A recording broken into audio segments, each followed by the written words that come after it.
Have you ever wondered just how dangerous it can be when an arresting cable breaks on an aircraft carrier?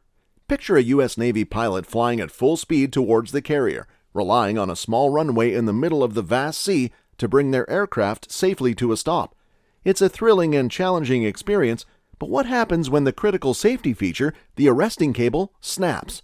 Let's uncover the disastrous consequences that can occur when a pilot is unable to land on the flight deck. As an aircraft approaches the runway on an aircraft carrier, the arresting cables come into action.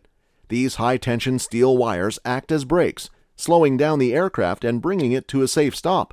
But in the split-second scenario of a cable break, the stakes are incredibly high.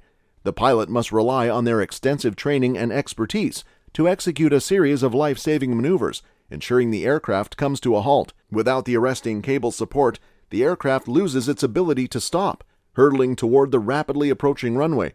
In this life-or-death situation, the pilot's quick thinking and skill become paramount in preventing a catastrophic crash. The aftermath of a cable break is often devastating. The aircraft may sustain damage, the carrier deck could be compromised, and the crew may suffer injuries. In response, the carrier immediately activates emergency protocols, securing the deck and assessing the extent of the damage. Repairs must be conducted swiftly, and the carrier must resume operations as soon as possible. Fortunately, aircraft carriers are equipped with backup arresting cables positioned at the end of the runway. These cables serve as a secondary defense, capable of withstanding the same tension as the main cable. They provide an additional layer of safety, allowing the pilot to bring the aircraft to a stop in case of an emergency. However, there are instances when even the backup cable may not be sufficient to ensure a safe stop. In such cases, the pilot must consider alternative options, such as diverting to another runway or, in extreme circumstances, ejecting from the aircraft. U.S. Navy pilots are trained in various methods of aircraft ejection depending on the specific circumstances. One common method is utilizing an ejection seat equipped with a rocket motor. When faced with an emergency, such as a malfunction or loss of control, the pilot can activate the ejection seat, propelling both themselves and the seat out of the aircraft. These seats are designed with several safety features, including a protective canopy, a parachute for a safe descent to the ground, and a survival kit containing essential supplies. Another option available to pilots on the flight deck of an aircraft carrier is to utilize the ship's rescue and recovery systems.